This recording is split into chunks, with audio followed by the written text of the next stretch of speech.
Menurut Melissa Horton, dalam Investopedia.com, ada 4 penyebab utama bisnis mengalami kegagalan. Masalah pembiayaan atau modal, manajemen atau tata kelola bisnis yang tidak bagus, perencanaan bisnis yang tidak efektif, dan inisiatif pemasaran yang tidak optimal. Rasanya hal itu cukup masuk akal ya untuk bisnis-bisnis yang berskala kecil. Persoalan modal, manajemen, strategi, dan pemasaran merupakan permasalahan klasik yang seringkali dihadapi oleh bisnis-bisnis berskala kecil. Akan tetapi penjelasan ini kayaknya kurang masuk akal untuk kejatuhan bisnis-bisnis berskala besar. Bisnis berskala besar biasanya sudah lebih siap dalam hal pendanaan dan pembiayaan, dikelola oleh eksekutif dan pimpinan bisnis yang terdidik dan lulusan dari universitas ternama, yang tentunya mampu dong untuk membuat perencanaan bisnis yang lebih baik dan inisiatif pemasaran yang lebih efektif. Misalnya saja Kodak dengan layanan cuci cetaknya, Nokia dalam bisnis telekomunikasi, Xerox di bidang printing dokumen, Blockbusters dengan layanan rental filmnya, atau Ford di industri mobil adalah contoh deretan raksasa bisnis pada zamannya. Sayangnya saat ini mereka sudah tidak lagi menjadi pemimpin di bidang industrinya masing-masing atau bahkan tersingkir sama sekali. Padahal selama periode waktu tertentu, perusahaan tersebut terkenal sangat inovatif dan memiliki pemimpin bisnis yang berpengalaman dan terkemuka.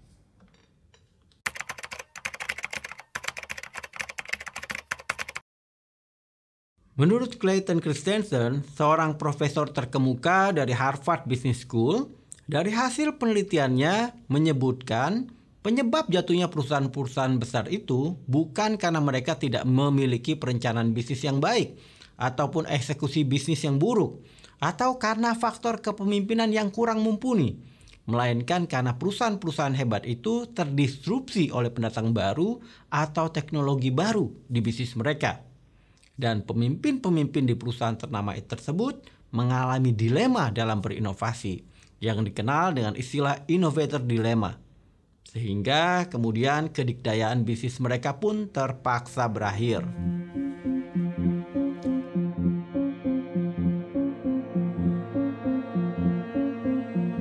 Menurut Clayton Christensen, inovasi yang disruptif adalah proses di mana perusahaan yang lebih kecil, biasanya juga dengan sumber daya yang lebih kecil juga, akhirnya mampu menjadi penantang yang bisa mengimbangi penguasa pasar yang sudah lebih dulu berkuasa. Seperti yang teman-teman ketahui, segmen pasar biasanya terbagi dalam 3 segmen. Segmen kelas bawah, segmen kelas menengah atau mayoritas, dan segmen kelas atas. Biasanya perusahaan pengganggu atau disruptor ini memulai dengan memasuki segmen pasar kelas bawah dulu atau yang lebih kecil. Namun perlahan tapi pasti pemain kecil ini semakin kuat dan akhirnya mendominasi di segmen utama. Disruptor ini hadir dengan teknologi yang biasanya lebih rendah kualitasnya, lebih sederhana, tetapi juga lebih murah dan bersahabat untuk kantong konsumen atau penggunanya. Perlu diketahui, arti teknologi yang dimaksud Prof. Clay di sini bukan berarti aplikasi atau perangkat elektronik yang canggih, tetapi keseluruhan proses di mana organisasi atau bisnis mengubah sumber daya, modal, material, dan informasi serta pengetahuan yang mereka miliki menjadi produk atau layanan yang lebih bermanfaat. Kalau di industri otomotif, kita bisa melihat perusahaan-perusahaan mobil Jepang mendisrupsi mobil-mobil Amerika. Di dunia fotografi, kita bisa melihat teknologi digital fotografi menggusur Fuji dan Kodak dengan teknologi kamera film analog mereka. Sementara itu Netflix menggusur Blockbuster.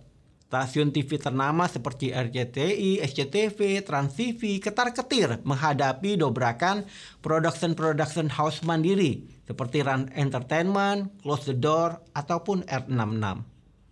Beberapa mall bahkan sepi atau bahkan akhirnya terpaksa berhenti beroperasi karena konsumen yang sudah lebih menyukai belanja melalui online marketplace yang tersedia saat ini seperti Tokopedia, Shopee, Bukalapak, dan lain-lainnya.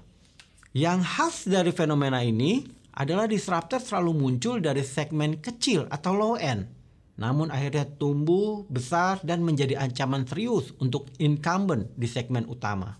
Loh, bukannya kompetisi bisnis itu adalah hal yang wajar dan biasa? Betul sekali. Dalam bisnis, kompetisi dan persaingan adalah hal yang wajar dan lumrah. Kompetisi dan persaingan ini justru membuat bisnis atau perusahaan lebih terpacu lagi untuk berinovasi dan menjadi lebih baik. Business is war. It's dog eat dog, rat eat rat. I want to take the future. I want to win.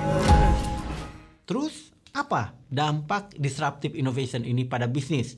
Mari kita langsung saja masuk ke segmen yang kedua. Mengapa disrupsi innovation lebih berbahaya buat kelangsungan bisnis? Disruptive innovation bukanlah kompetisi atau persaingan bisnis yang biasa. Dalam kompetisi bisnis yang biasa, jarang sekali incumbent terlempar dari gelanggang bisnis atau sampai menyatakan kebangkrutan. Keberadaan Fujifilm tidak membuat Kodak bangkrut. Keberadaan Ricoh, Canon tidak membuat market share Xerox tergerus sedemikian dalam.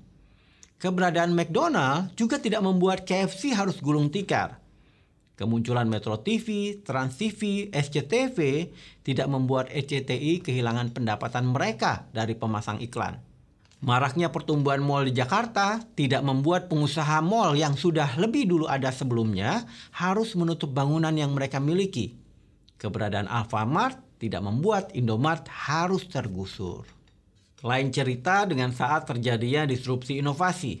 Kehadiran digital fotografi memaksa Kodak untuk berpindah ke bisnis farmasi. Dan Fujifilm juga berpindah ke bisnis perawatan kecantikan ataupun perawatan kesehatan.